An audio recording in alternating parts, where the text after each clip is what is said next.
വിജയ് നായകനാക്കി വെങ്കട് പ്രഭു സംവിധാനം ചെയ്യുന്ന ഏറ്റവും പുതിയ വിജയ് ചിത്രമാണ് ഗോട്ട്. ചിത്രത്തിന്റെ ഭാഗത്തു നിന്ന് ഇതുവരെ റിലീസ് ചെയ്ത എല്ലാ സോങ്സിനും മിക്സ്ഡ് അഭിപ്രായമായിരുന്നു നേടിയെടുക്കാൻ കഴിഞ്ഞിരുന്നത്. ഇപ്പോൾ ഇതാ ഫോർത്ത് സിംഗിൾ ചിത്രത്തിന് വേണ്ടി മ്യൂസിക് ഒരുക്കുന്ന യുവൻ ശങ്കർ രാജിന്റെ ബർത്ത്ഡേ ദിവസം റിലീസ് ചെയ്യുമെന്ന റിപ്പോർട്ടുകൾ പുറത്തു വന്നിരിക്കുകയാണ്. ഇതിനെപ്പറ്റിയുള്ള ഒഫീഷ്യൽ പോസ്റ്ററാണ് നിങ്ങളിപ്പോൾ മുകളിൽ കാണുന്നത്. ഈ ഒറ്റ പോസ്റ്റർ കൊണ്ട് ഇപ്പോൾ വൻ ഹൈപ്പിലേക്ക് കയറിയിരിക്കുകയാണ് ഫോർത്ത് സിംഗിൾ. ഈ പോസ്റ്ററിൽ കാണുന്ന ഇളയ ദളപതി വിജയുടെ ഡാൻസ് കാണാൻ വെയിറ്റിംഗിലാണ് പ്രേക്ഷകരും ദളപതി വിജയ് ഫാൻസുകാരും. ദളപതി വിജയുടെയും തൃഷയുടെയും ഡാൻസ് എങ്ങനെയാണെന്നുള്ളത് തിയേറ്ററിൽ തന്നെ കണ്ടറിയേണ്ടിയിരിക്കുന്നു. സോങ് നാളെ എത്ര മണിക്ക് റിലീസ് ചെയ്യുമെന്നുള്ളതിനെ പറ്റിയുള്ള അപ്ഡേറ്റ് ഇന്ന് വൈകിട്ട് 6 മണിക്ക് അല്ലെങ്കിൽ 5 മണിക്ക് തന്നെ വരുന്നതാണ്.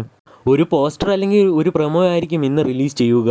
ഈ സോങ് അനിരുദ്ധാണ് പാടിയിരിക്കുന്നതെന്ന റൂമറുകൾ വരുന്നുണ്ട്. അത് എത്രത്തോളം ശരിയാണെന്നുള്ള കാര്യം അറിയില്ല. ഈ റൂമറുകൾ ശരിയാണെങ്കിൽ വിജയുടെ ഡാൻസും അനിരുദ്ധിൻ്റെ മ്യൂസിക്കും തിയേറ്റർ കുലുക്കുമെന്നത് ഉറപ്പു തന്നെ. ഇനി റിലീസിന് ദിവസങ്ങൾ മാത്രം ബാക്കിയുള്ള ചിത്രത്തിൻ്റെ ഓൺലൈൻ ബുക്കിംഗ് നാളെ മുതൽ ആരംഭിക്കുമെന്ന റൂമറുകൾ വരുന്നുണ്ട്. കേരളത്തിലെ ആദ്യ ഷോ ആരംഭിക്കുന്നത് 4 AM ഇപ്പോൾ ചിത്രത്തിൻ്റെ പ്രൊമോഷൻ വർക്കുകളെല്ലാം തന്നെ ആരംഭിച്ചിട്ടുണ്ട്. ഇതുപോലെയുള്ള സിനിമാ വാർത്തകൾക്കായി OTT അപ്ഡേറ്റുകൾക്കായി നമ്മുടെ ചാനൽ മറക്കാതെ സബ്സ്ക്രൈബ് ചെയ്യൂ.